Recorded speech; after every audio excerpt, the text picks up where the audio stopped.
Hi, Miller. Nice to see you writing more essays again. Let's take a look at what you've done here. School subjects. Okay, the pie chart above illustrates the school subjects in Germany according to the popularity in 2017. Firstly, nearly half of the students preferred physical education and history, and over a quarter selected maths and physics. Physics. Okay. Okay. All right. Let's see. In addition, the percentage of those who chose physical education was 5 times that of information technology, almost 4 times that of geography, and at least 3 times that of biology. All right. Results for physical education and history were broadly similar, reaching a peak of 22.9 for the first, with a similar effect of 22.4 for the second subject. In the same way was the case for maths and physics, which were practically identical with 19.5 and 18.1 respectively. On the other hand, a few people were inclined towards biology, geography, and information technology, with 7.1, 6.4, and 3.7 respectively. Overall, physical education and history were the favorite subjects, whereas biology, geography, and information technology were the least famous. Okay. So I wanted to read this kind of quickly because I think this is one of the more challenging task ones that we have because there's just so little to work with. And so it then becomes very difficult to write 150 words. You did manage to write 150 words, 153 to be exact. Now, as you probably know, you don't get penalized for writing less than 150 words, but it is advised that you write at least that much, because it's going to be impossible to get a good task achievement score with anything less than 150 words. So what I want to do a little bit is talk about each of these paragraphs. I was fine with your introduction. I want to talk about this. Some of your data confused me. So you said nearly a half of students preferred physical education and history. All right, so you decided to put history and physical education together, and that made sense. But then here you said over a quarter selected maths and physics. Now, according to my math, it's more like over a third, not over a quarter. So I don't really feel like this is particularly accurate. Okay, it should have been over a third. Yeah. So and over a third selected maths and physics. Again, you should have said together and together, maths, physical education and history together, and maths and physics together. So that would have made it clear that you weren't talking about them separately, but you were talking about them together. And also, if this had said a third rather than a quarter. I loved this. I thought that was great. I thought that was very good. You made some good comparisons there. I liked that. Then, I didn't agree with this expression here, reaching a peak. Now, let me tell you why. Basically, we have two types of charts in task one. They can be divided into static and dynamic.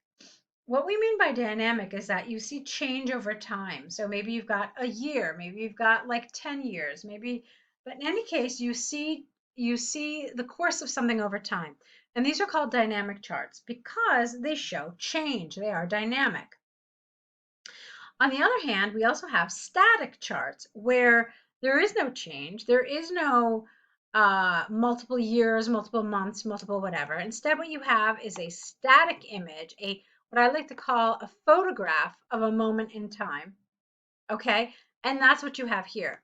Now, the reason why this distinction is important between dynamic and static charts is that they use different vocabulary. You're going to use words like reach a peak, decline, decreased, fell, rose, etc. in dynamic charts only, because that's where action is happening.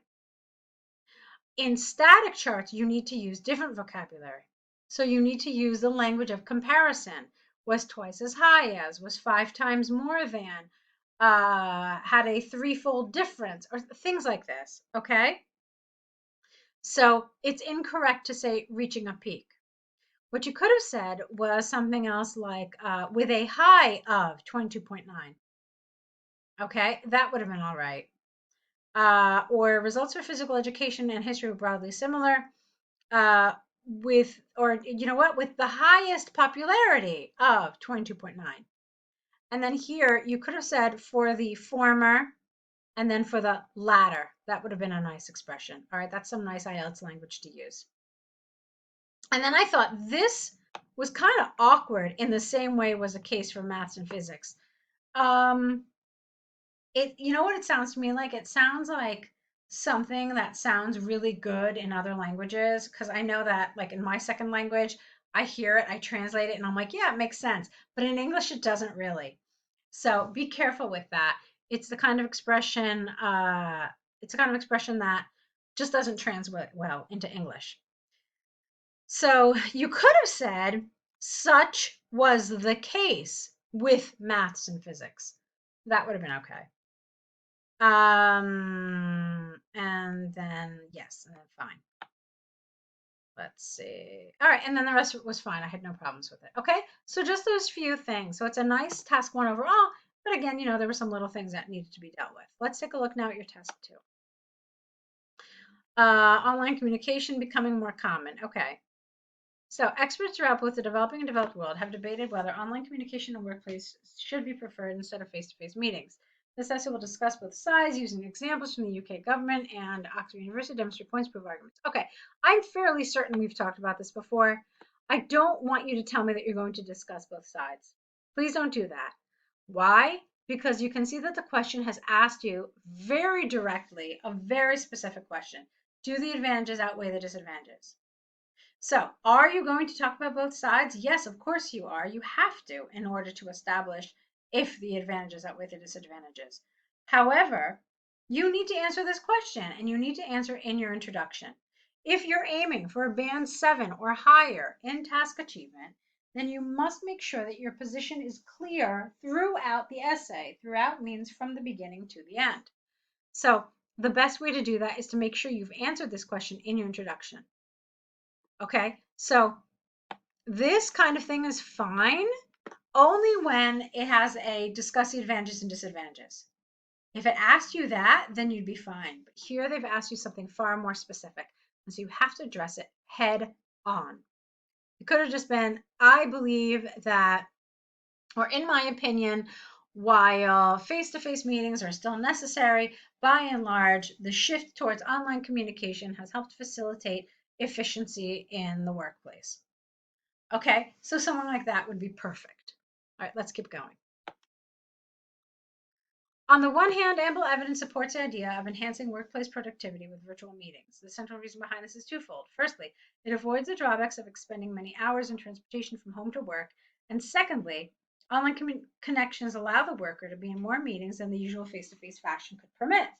For example, recent empirical research by the United Kingdom government demonstrated that after the COVID-19 pandemic, productivity had doubled using technological aids, especially those related to meeting platforms. Therefore, it is conclusively clear that there appears to be a link between productivity and the virtual world. Beautiful. Love it. Let's see what you wrote in the other paragraph. On the other hand, although there is a case for benefiting workers and the company's directors, the impact of old-fashioned meetings cannot be overstated.